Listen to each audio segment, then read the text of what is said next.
प्रदेश के उत्तरकाशी जनपद में देर शाम एक 17 वर्ष का किशोर टिहरी बांध की झील में डूब गया। धरासू व कंडीसौड़ पुलिस और एसडीआरएफ किशोर की खोजबीन में जुटी रही, लेकिन उसका कोई सुराग नहीं लगा। जानकारी के अनुसार गौरव उम्र 17 वर्ष पुत्र नरेश नौटियाल शाम करीब 6 बजे नगुण के पास अपनी मां के साथ गाय चुगाने गया था। तभी वह अचानक झील में डूब गया। लोगों ने तुरंत इसकी सूचना पुलिस को दी। सूचना मिलते ही पहुंची एसडीआरएफ की टीम ने झील में गौरव की खोज की, लेकिन उसका पता नहीं लगा। थानाध्यक्ष धरासू के लुंठी ने बताया कि अंधेरा होने के कारण खोजबीन बंद कर दी गई। सुबह फिर से सर्च अभियान चलाया जाएगा। बता दें कि हाल ही में गौरव ने संस्कृत महाविद्यालय उत्तरकाशी से इंटर की परीक्षा पास की थी। वह आगे की पढ़ाई की तैयारी कर रहा था। प्रदेश में हुए चमोली हादसे में झुलसे 9 लोगों को एम्स में छुट्टी दे दी गई है। हालांकि अभी 2 लोगों का यहां उपचार चल रहा है। सभी को अस्पताल से घर पहुंचाने की व्यवस्था प्रशासन की ओर से की गई है। बुधवार को चमोली में हुए हादसे में करंट लगने से झुलसे 6 लोगों को हेली एम्बुलेंस के माध्यम से एम्स लाया गया था। सभी को यहां ट्रामा सेंटर में भर्ती किया गया था। हादसे में झुलसे 5 अन्य मरीजों को अगले दिन बृहस्पतिवार को हेली एम्बुलेंस के जरिए ही एम्स लाया गया था। स्थिति में सुधार होने पर एम्स प्रशासन ने 9 लोगों को शुक्रवार को अस्पताल से छुट्टी दे दी। इससे पहले प्रदेश कांग्रेस कमेटी के पूर्व अध्यक्ष गणेश गोदियाल और पूर्व अध्यक्ष विधानसभा गोविंद सिंह कुंजवाल ने एम्स पहुंचकर पीड़ितों का हाल जाना। राज्य उत्तराखंड के रुद्रपुर में सिडकुल क्षेत्र में काम करने वाले एक युवक के साथ उसके दोस्तों ने ऐसी हरकत कर दी जिसकी दुश्मनों से भी उम्मीद नहीं की जा सकती। यूपी के रहने वाले युवक ने अपनी कंपनी में ही काम करने वाले अपने दोस्त के गुप्तांग में एयर प्रेशर मशीन से हवा भर दी। इससे 2 दिन इलाज कराने के बाद कर्मी की मौत हो गई। युवक की मौत के बाद मृत कर्मी के पिता की भी सदमे में मौत हो गई है। पुलिस ने नामजद आरोपी सहित 2 युवकों के खिलाफ अभियोग दर्ज कर जांच शुरू कर दी है। पुलिस से प्राप्त जानकारी के अनुसार शीला पत्नी केसु निवासी फलौदा थाना नहटौर जिला बिजनौर उत्तर प्रदेश से शिकायत में कहा है कि उसका 26 वर्षीय पुत्र मोनू सिडकुल की एक इलेक्ट्रॉनिक्स कंपनी में कार्यरत था। बीती 23 अप्रैल को कंपनी में मौजूद उसके सचिन नाम के एक दोस्त ने उसके गुप्तांग में एयर प्रेशर का पाइप लगाकर हवा भर दी थी। गंभीर हालत में उसे सिडकुल के निजी अस्पताल में भर्ती कराया गया। हालत खराब होने के पश्चात उसे हायर सेंटर रेफर किया गया। वहां 2 दिन चले इलाज के बाद मोनू की मौत हो गई थी।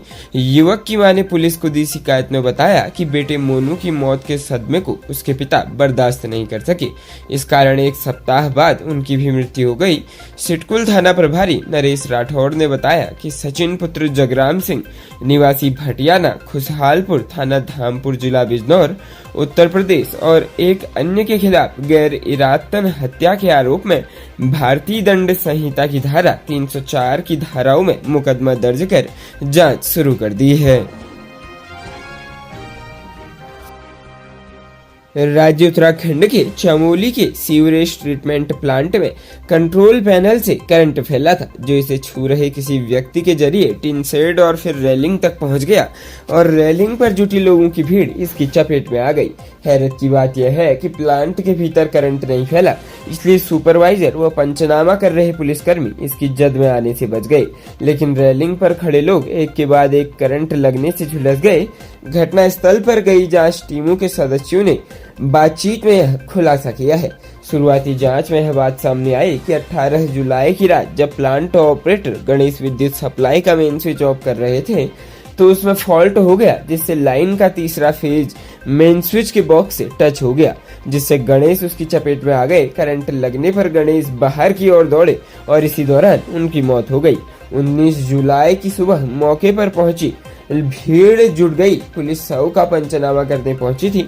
भीड़ को नियंत्रित करने के लिए और पुलिसकर्मी बुलाए गए थे। गणेश का शव प्लांट के बाहर था। प्लांट में ऊपर चढ़ने वाली लोहे की सीढ़ियों में लोगों की भीड़ जुटी हुई थी। पुलिसकर्मियों और नाराज भीड़ के बीच बहस हो रही थी।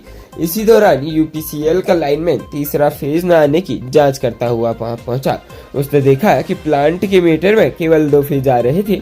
वहां मौजूद पुलिस कर्मियों ने उसे बुलाया और पूछा कि चेक करके बताएं कि करंट दोबारा प्लांट में किसी को नुकसान तो नहीं पहुंचाएगा। मौके पर जल संस्थान का सुपरवाइजर भी मौजूद था। दोनों ने मेन स्विच देखा कि उसका लीवर ऊपर की ओर यानी बंद था, लिहाजा वह निश्चिंत हो गए कि यहाँ फिलहाल करंट नहीं आएगा।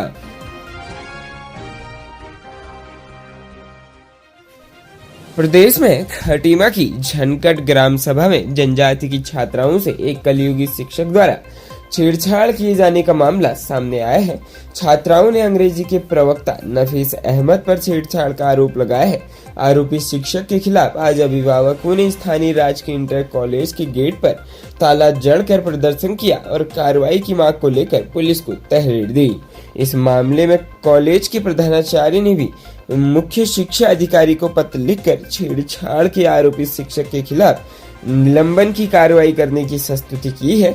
आरोपी शिक्षक पर पहले भी छेड़छाड़ का आरोप लग चुका है।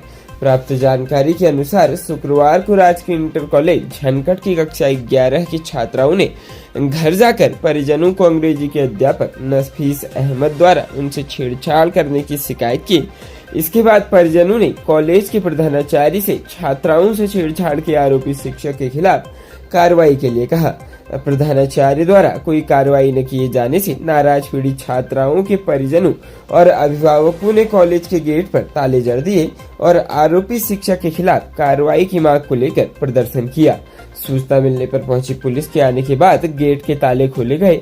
मामले को तूल पकड़ता देख मौके पर पहुंची पुलिस और उप जिलाधिकारी खटीमा रविंद्र बिष्ट ने परिजनों को समझाया। इस दौरान परिजनों ने आरोपी शिक्षक के खिलाफ पुलिस को तहरीर दी। इस पर प्रधानाचार्य ने मुख्य शिक्षा अधिकारी को आरोपी शिक्षक के निलंबन की संस्तुति करते हुए एक पत्र भेजा। इस दौरान एक छात्रा के अभिभावक ने बताया कि उनकी पुत्री से लगभग 2 महीने पूर्व इस आरोपी शिक्षक नफीस अहमद ने छेड़छाड़ की थी। इसकी शिकायत उन्होंने प्रधानाचार्य से की, लेकिन ग्राम प्रधान और प्रधानाचार्य ने दबाव बनाकर आरोपी शिक्षक के साथ समझौता करा दिया। मौके पर पहुंचे उप जिलाधिकारी रविंद्र बिष्ट ने बताया, आरोपी शिक्षक द्वारा पूर्व में भी छात्राओं से छेड़छाड़ करने के मामले सामने आए थे। कल फिर उसने ऐसी ही घटना की पुनरावृत्ति की है। इसकी सूचना मिलने पर आज पुलिस के साथ मौके पर पहुंचाकर मामले का संज्ञान लिया गया। खबरों में बने रहने के लिए धन्यवाद। खबरों से प्रकाशित रहने के लिए कुमाऊनी कुटुंब को सब्सक्राइब करना न भूलें तथा खबरों को शेयर कर सहयोग प्रदान अवश्य करें।